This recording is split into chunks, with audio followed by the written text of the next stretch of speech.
कभी उस कुत्ते की हालत देखी है जो दूसरे मोहल्ले में चला जाता है? नहीं देखी। और दूसरे मोहल्ले के कुत्ते उसको घेर लेते हैं। उसकी तुम टांगों के बीच में नीचे हो जाती है, लेकिन फोकस दिखाता है। पीछे से कुत्ता जैसे उसको यूं छूता है, आओ, फिर एकदम इधर से कोई छूता है, आओ। काटने की दम नहीं है उसमें, लेकिन आओ आओ आओ करता रहता है। बस ये सोचता है अल्लाह किसी तरह से इस मोहल्ले से निकल जाऊं दुम टांगों के बीच में। हमारे पड़ोसी मुल्क की हालत कुछ ऐसी कुत्ते जैसी हो गई। जो आता है बम मार के चला जाता है।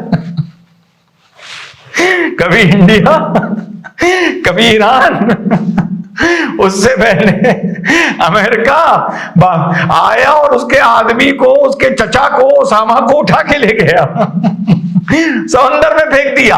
और ये कह रहे हैं साहब हमको तो अबोटाबाद में पता ही नहीं था कि क्या हो रहा है। तो ऐसी हालत हो गई है हमारे पड़ोसी की, भैया बड़ा बुरा हाल है। इसी पर छोटा सा वीडियो है, मौज लो और चले जाओ। हेलो व्यूअर्स, जय श्री राम। दोस्तों आज का वीडियो है पाकिस्तान और ईरान के रिश्तों को लेकर। दरअसल कल रात में ही पाकिस्तान पर ईरान ने मिसाइल छोड़ दिया, जिससे वहाँ के काफ़ी आतंकवादी मर गए।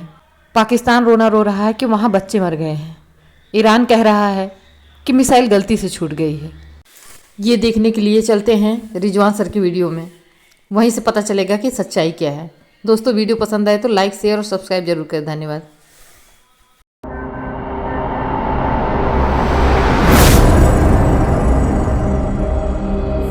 हेलो नमस्कार सत श्री अकाल, अस्सलाम वालेकुम। कैसे हैं जनाब? तो मुसलमान भाइयों, तेरा मेरा रिश्ता क्या, ला इलाहा इल्लल्लाह है ना। तेरा मेरा रिश्ता क्या, ला इलाहा इल्लल्लाह की वाट लग गई फिर से।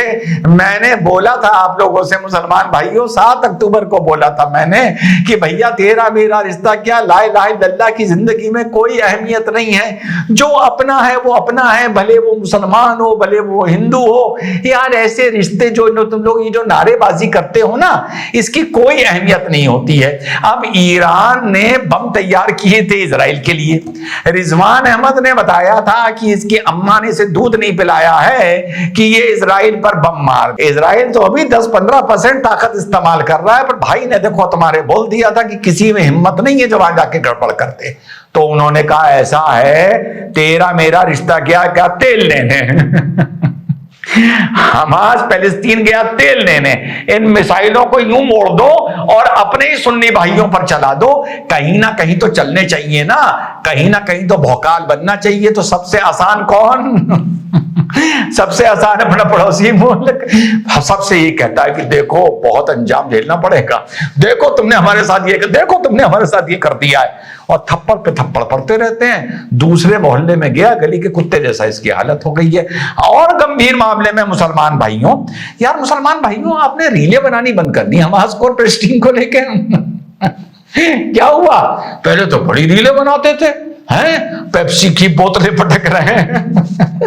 पेप्सी पहले खरीद के ला रहे हैं, फिर उसे बहा रहे हैं। और देखो तुम्हारा भाई हंसता था, अब तुमने उन्हें रीले बनानी छोड़ दी। यार ये 2 काम किए थे, एक रीले बनाई थी, एक इजराइल को कोसा था, और एक रिजवान अहमद पर रील बनाई थी कि कोई बच्ची आकर रिजवान अहमद के सर पे जूते मार रही है। तो भैया मैंने कहा था कि ये रीले बनाना तुम्हारा काम है। यहां तुम रीले बना रहे हो कि कोई बच्ची रिजवान अहमद के सर पे जूता मार रही है, वहां पे इजराइल अभी तक फलस्तीन बच्चियों के ऊपर बम मार रहा है।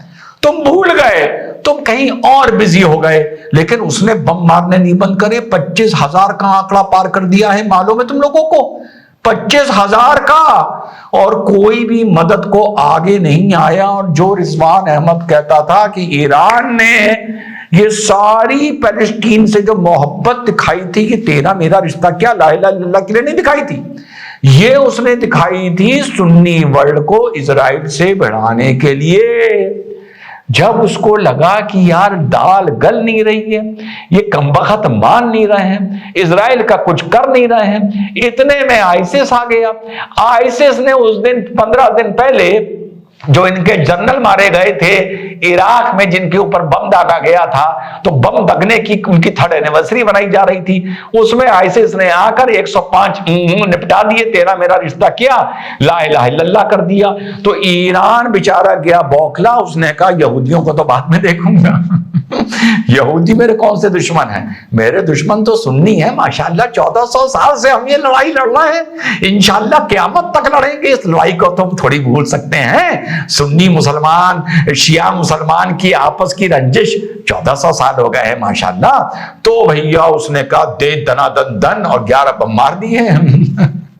कल इराक पे मारे, परसों सीरिया पे मारे, और साहब भाई लोग तुम लोग कह रहे थे कि ये सारे बम तैयार करे जा रहे हैं इजराइल के लिए, और सिर्फ एक तुम्हारा भाई कह रहा था कि ना ना ना ना वहां नहीं पड़ेंगे बम, ये आपस में पड़ेंगे।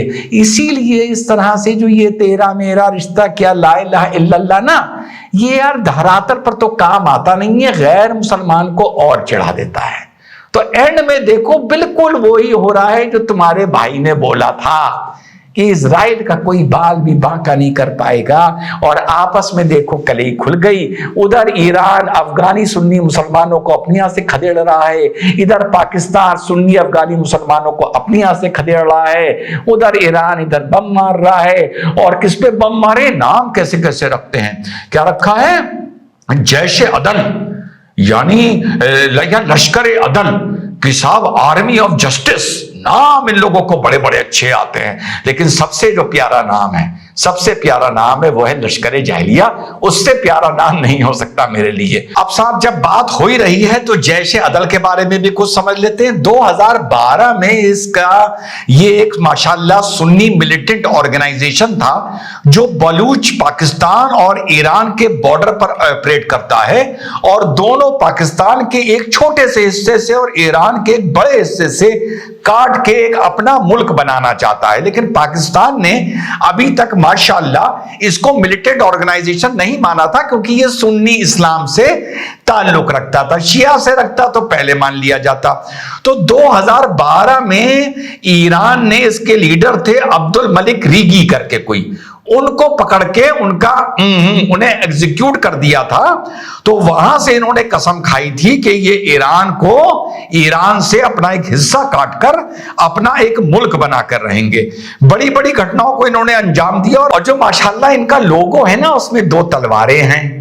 जो ज्यादा विकसित हो गए हैं इस तरह की टेरर ऑर्गेनाइजेशन, उसमें AK-47 होती है और पीछे उसमें तराजू है, तभी तो ये जैश अदल यानी आर्मी ऑफ जस्टिस कहलाता है। और नीचे माशाल्लाह हमेशा की तरह कुरान शरीफ है, या इनके लोगों में कुरान शरीफ होता है, या इनकी झंडे में कुरान शरीफ की आयतें होती हैं। और फिर जब किसी मुसलमान भाई से पूछो कि यार ये कुरान शरीफ और कुरान शरीफ की आयतों के दम पर इस तरह से कैसे 350 टेरर ऑर्गेनाइजेशन बन गई, तो वो कहता है अरे हमें क्या पता, हमें क्या पता। लेकिन यहां पर एक ट्विस्ट है इस पूरी लड़ाई में। अब आप किसी सुन्नी मुसलमान से जब ये पूछेंगे कि ईरान गलत है या जैश अदल गलत है, तो भाई सुन्नी मुसलमान सोच के कहेगा नहीं नहीं ईरान गलत है, जैशे अदल तो थोड़ा सा अपना बस हिस्सा मांग रहा है आराम से जीने के लिए, अल्लाह की राह पर चलने के लिए। लेकिन जब आप शिया से पूछेंगे